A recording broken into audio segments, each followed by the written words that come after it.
today I thought I'd speak about black metal or black metal related music, because I've been a part of this environment for a great many years, since I formed Solefall together with Cornelius Jacken back in '95.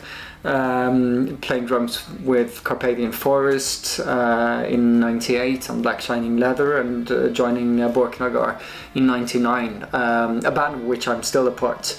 Black metal's been important to me in my career, and also as a fan. I love the music.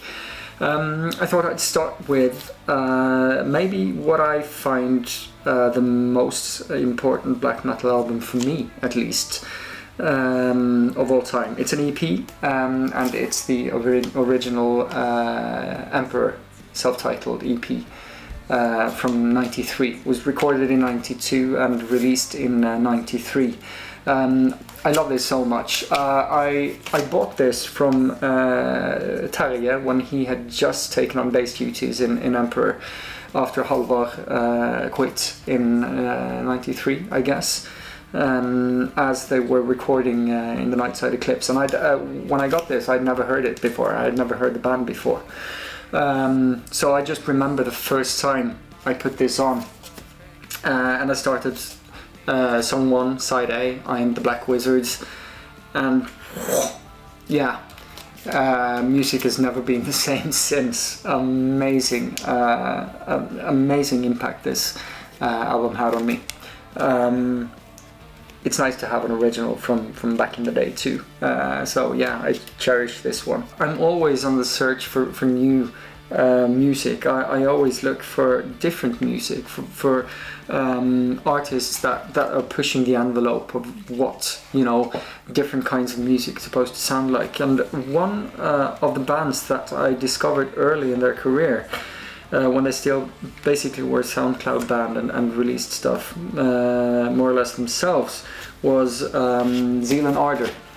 I know it's not really strictly black metal, but it has elements from that genre, or at least it had in the very beginning. Devil Is Fine, and this album it was so fresh when it was released. It was something about the combination of soul, negro spirituals, black metal, all in this weird, even gospel music, in this weird combination that just made it extremely potent. Still love what he does, but this one holds a special place in my heart when it comes to the more experimental side of music that it at least has some black metal inspiration. I guess the same thing can be said about this one, Bloed aus Noor, Hallucinogen. It's just something about the sense of drive and melody on this album that gets me every time. I love the whole catalogue of this band, but this one's special, and it's one of the newer ones. I mean, often I find it with bands, you jump onto to one of the later albums and you listen to that and you love that, and then you go back and you listen to older stuff, and the older stuff is always better than the newer stuff. But this is not one of those cases. I think this is a band that gets better and better for each and every release. Really loving this one. Also strictly not strictly black metal, so let's find something that strictly is.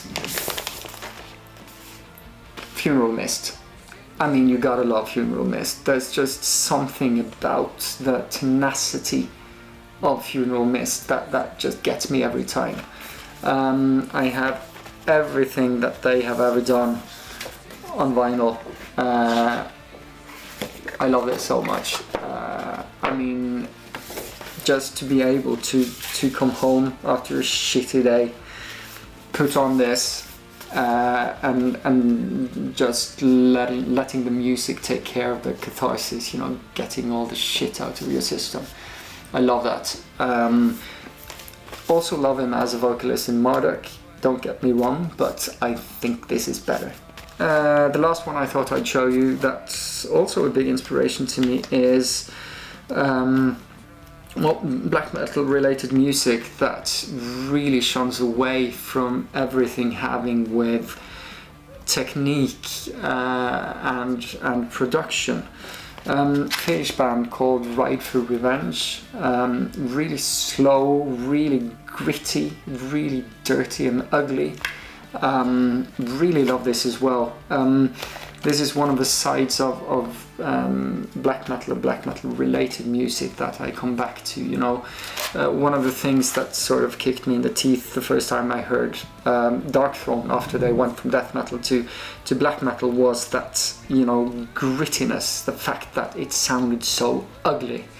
And I'm coming back to that again and again. Sometimes you just need some ugly in your life. And Ride for Revenge will provide you with that ugly in the most beautiful way possible.